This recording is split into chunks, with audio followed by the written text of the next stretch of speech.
नमस्कार. शुक्रवार 1 मार्च 2024च्या बाजार गप्पांच्या या भागामध्ये आपल्या सगळ्यांचं मनापासून स्वागत. आपला आजचा विषय मार्चमधली गुंतवणूक. मार्चमधली गुंतवणूक की करविषयक गुंतवणूक असा प्रश्न जर तुम्हाला पडला तर मला तरी आश्चर्य वाटणार नाही. कारण एकंदरीतच आपल्या देशामध्ये जानेवारी फेब्रुवारी मार्च हे 3 महिने असे आहेत की तुमच्या माझ्यासारखा सर्वसामान्य मध्यमवर्गीय मनुष्य एका द्विधा मनस्थितीत असतो की आपल्याजवळ आपल्या हाती असलेली रक्कम करात सवलत देणाऱ्या गुंतवणुकीमध्ये करायची की कराच्या सवलतीचा विचार न करता एखाद्या आकर्षक संधीमध्ये करायची. आणि त्यातही मार्चचा पहिला आठवडा हा त्याचा अत्यंत सुगीचा काळ असतो. आणि त्यामुळे सुरुवातीच्या काळामध्ये मी अनेकदा माझ्या भाषणांमध्ये, लिखाणामध्ये, पुस्तकांमध्ये असं म्हणत असे की ज्याला खरं सांगायचं म्हणजे फार मोठ्या प्रमाणावरती शेअर्सची खरेदी करायची आहे त्यांना फेब्रुवारीचा शेवटचा आठवडा आणि मार्चच्या पहिल्या आठवड्यात करावी. कारण बाजाराकडे तुमच्या माझ्यासारख्या सर्वसामान्य माणसाचा येणारा पैसा हा फार मोठ्या प्रमाणावरती करविषयक गुंतवणुकीत गेलेला असतो. आणि त्याच वेळेला वर्षाअखेरी झालेला नफा दाखवायचा म्हणून अनेक म्युच्युअल फंडांनी, अनेक वित्तीय सेवा कंपन्यांनी हळूहळू आपल्या नफारूपी विक्रीचं तंत्र किंवा प्रॉफिट बुकिंग हे आरंभ केलेलं असतं. आणि त्यामुळेच कोणत्याही कंपनीची किंवा अर्थव्यवस्थेची कामगिरी कशीही असली तरी एकंदरीतच शेअर बाजाराच्या निर्देशांकाचा सूर, नूर आणि कल हा थोडा धीमा असतो, अगदी पडता नसला तरी.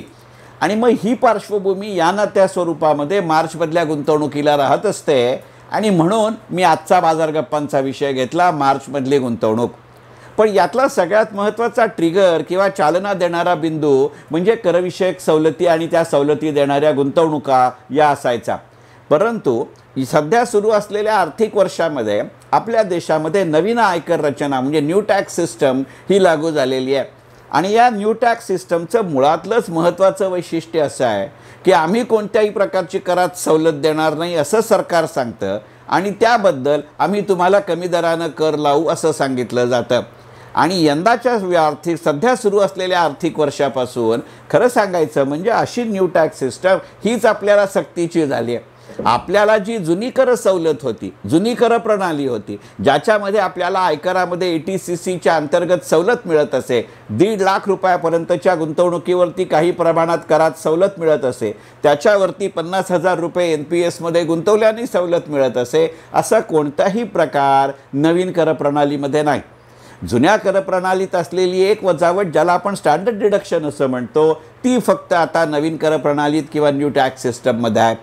त्यामुळे एक अंदाज किंवा अपेक्षा अशी आहे की गेल्या कित्येक वर्षांमध्ये फेब्रुवारीचा शेवटचा आठवडा आणि मार्चचा पहिला आठवडा याच्यामध्ये करविषयक गुंतवणुकीकडे वळणारा पैशाचा ओघ यावर्षी निदान त्या प्रमाणात तरी गुंतवणारे वळणार नाही. यातला निदान आणि काही प्रमाणात तरी असं म्हणण्याची कारणं अशी की मुळातच आजही या सध्या सुरू असलेल्या आर्थिक वर्षात एखाद्या व्यक्तीला जर जुनी कर प्रणाली हवी असेल तर तो पर्याय उपलब्ध आहे. फक्त आयकर विवरण पत्रक भरत असताना त्याला जाणीवपूर्वक, उद्मेखून, हेतुपुरस्सर तेही वरचा जो पहिलाच कॉलम आहे त्याच्यामध्ये ओल्ड टॅक्स सिस्टम सिलेक्ट करावी लागेल.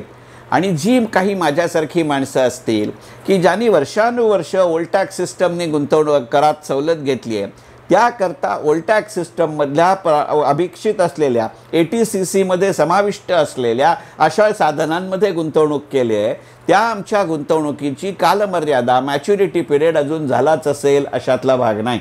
आणि काहीपेक्षासुद्धा त्याच्या वेळेच्या आधी जर आज मी ती कालमर्यादेच्या आधी, मुदतीच्या आधी ती गुंतवणूक रोखीत परावर्तित केली आहे, कॅश केली तर यंदाचा माझा टॅक्सेबल इन्कम म्हणजे करपात्र उत्पन्न वाढेल. आणि त्याच्या व्यतिरिक्त मुदतीच्या आधी मी ती करविषयक सवलत देणारी गुंतवणूक विथड्रॉ केल्यामुळं मला त्यावेळेचा जो मी कराचा लाभ घेतला आहे, फायदा घेतला आहे, बेनिफिट घेतला आहे तो मला यावेळेला रिएम्बर्स करावा लागेल.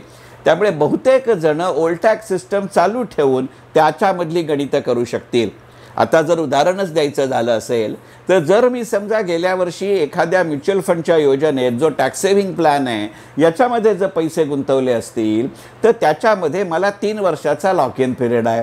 मग ती गेल्या वर्षी मी केल्यामुळे अजून 2 वर्ष मी गेल्या वर्षी केलेली गुंतवलेली रक्कम काढून घेऊ शकत नाही. अशा वेळेला मी विलीनिली जुन्या टॅक्स सिस्टममधनं हेतुपुरस्सर माझी इच्छा असो वा नसो जुन्या टॅक्स सिस्टमनं करविवरणपत्रक आणि त्या निमित्तानं माझी गुंतवणूक करणं हा मला पर्याय उपलब्ध राहतो. खरं म्हणजे तो मला जास्त बरा वाटतो. मग अशा परिस्थितीत अशी काही मंडळी जुन्या टॅक्स सिस्टममध्ये जाऊ शकतात. मग जसं हे म्युच्युअल फंडच्या योजनांबद्दल खरं आहे तसंच ते काही प्रमाणामध्ये बँकांच्या ठेवींबद्दल खरं आहे, NSE KVPबद्दल खरं आहे, काही प्रमाणामध्ये टॅक्स इलिजिबल बॉन्ड्समध्ये खरं आहे. हा जेव्हा आपण विचार करतो त्यावेळेला मार्चचा पहिला आठवडा हा जास्त कारणीभूत ठरतो आणि म्हणून आजचा विषय मार्चमधली गुंतवणूक असा आहे. मार्चमधली गुंतवणूक असा विषय घ्यायचं दुसरं कारण असं आहे की मुळातच आधीच्या एका माझ्या बाजार गप्पांच्या मी व्हिडिओमध्ये म्हटलं तसं ज्या ज्या वित्तीय सेवा कंपन्यांचं मार्च अखेरी आर्थिक वर्ष संपतं, अनेक कंपन्या भारतामध्ये आपल्या तशा आहेत, त्या या ना त्या स्वरूपामध्ये आपल्या गुंतवणुकीचं एनकॅशमेंट करण्याचं, रोख्यामध्ये परिवर्तन करण्याच्या स्वभावामध्ये किंवा वृत्तीमध्ये असतात. त्याचा परिणाम या ना त्या स्वरूपामध्ये मार्चमध्ये शेअर बाजारावरती होत असतो. आणि त्याच वेळेला महागाईचे दर, तुटीचं प्रमाण अशाही गोष्टी होऊ शकतात. या वेळेला तर मार्च महिन्यामध्ये आपल्याला एप्रिल मेमध्ये होणाऱ्या लोकसभेच्या निवडणुकांचे कोड ऑफ कंडक्ट किंवा आचारसंहिताही लागू झाली असेल. आजपर्यंतचा अनुभव असा आहे की अशी आचारसंहिता ज्या वेळेला लागू होते तेव्हा पहिले 2-3 दिवस या ना त्या स्वरूपात गुंतवणूक क्षेत्रावर त्याचा नकारात्मक परिणाम होतो.